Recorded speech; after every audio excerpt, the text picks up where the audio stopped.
Greetings, culture lovers. Welcome back to Flashback Comics. I am your host, Troy David Phillips, here at Flashback Comics in Woodbridge, Virginia, holding up my Avengers Communicard. Actually, it's my cell phone with an Avengers cover on it. Most of you that know me know that I'm a huge fan of the Avengers, and I'm working on completing an Avengers collection in my own personal collection. And I'm going to talk today about one of my favorite Avengers stories. There are a great many of these stories that I absolutely love, whether they be Avengers number 4 with the return of Captain America, whether it be the Kree-Skrull War that I've talked about many times before. But today I'm actually going to talk about, from the 1980s, it was a story arc called Avengers Under Siege. Now, written by Roger Stern and illustrated by John Buscema and Tom Palmer, fantastic artists. The late John Buscema and Tom Palmer, who is a wonderful gentleman, spent a lot of time talking to him at a Baltimore Comic Con. Fantastic illustrators were these men. And the Avengers Under Siege revolved around the revenge of Baron Zemo the Younger against Captain America and the Avengers.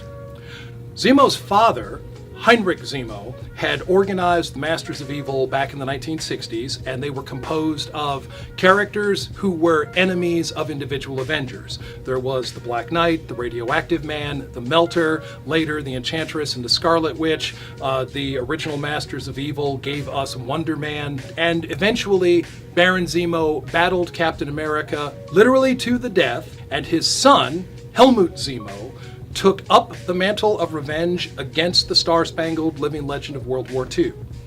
Now, there had been Masters of Evil in between the original group led by Heinrich Zemo and Helmut's team. The Crimson Cowl, that was revealed as Ultron, led one such team. Also, Egghead put together a short-lived iteration of this team. But Helmut Zemo put together what is probably one of the greatest compilations of villains ever assembled. He had a team that was 17 villains in its total membership. Now, ordinarily, these types of hero versus villain teams were composed of one enemy for one hero. Zemo did away with that. He cheated, basically. He put together a huge team and attacked the Avengers in small increments and stages. At one point, Hercules came back to the mansion, staggering drunk, and blundered blindly right into a trap. Zemo had managed to undermine and separate Avengers one from another, and so the Avengers were at a vulnerable place. They were disorganized, they just didn't have it all together, and they had no idea exactly the scope of the villainy matched against them. The Masters of Evil were able to overcome the defenses of the mansion. They were able to capture the Black Knight. They were able to capture Captain America. They tortured and brutalized our butler Jarvis. They went through and ransacked the mansion, had access to the Avengers' computers and records and advanced technology, and Zemo had organized this group into fire teams within the greater team. So he had his engineering team, if you will, composed of the new Yellow Jacket and the Fixer that would work on cracking the Avengers' computer codes. He had a brute muscle squad that was composed of the Wrecking Crew and Mr. Hyde and Tiger Shark, and most importantly, Eric Jostin, aka Goliath. There is one issue, in fact, you see 375, I believe it is, where on the cover you see Hercules surrounded by the Wrecking Crew and these other high-powered, high-muscled villains that I mentioned. Writer Roger Stern told me in an interview that his goal was to depict Hercules surrounded by a bunch of powerful Kirby villains, and these villains beat Hercules within an inch of his life. Most of the beating was actually done by Goliath, but everybody contributed a little bit. Baron Zemo had Mr. Hyde mangle Captain America's original triangular-shaped shield from the Second World War, tore up Captain America's only photograph of his mother, beat Jarvis brutally, senseless, and pondered to himself what it would take to make Captain America crack.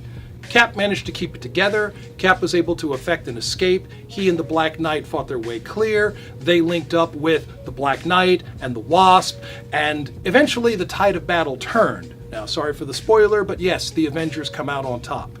But This storyline took place between the pages of number 270 through to 277. So shortly after the time that the Submariner joined the team is when this story begins to take place, and you see these small pockets of villains, 1 and 2 and 3 at a time, spreading through the pages, not only of the Avengers, but also the Avengers West Coast. On the West Coast, we saw Whirlwind and Tiger Shark. Baron Zemo sent them off on an errand, and they ran afoul of the West Coast Avengers. Hank Pym, in particular, who had previously made an enemy out of Whirlwind, and Whirlwind was taken down by Tigra and Patsy Walker Hellcat. And that's 2 villains down, but there were 17 villains on this team, so that was hardly enough to turn the tide all by itself.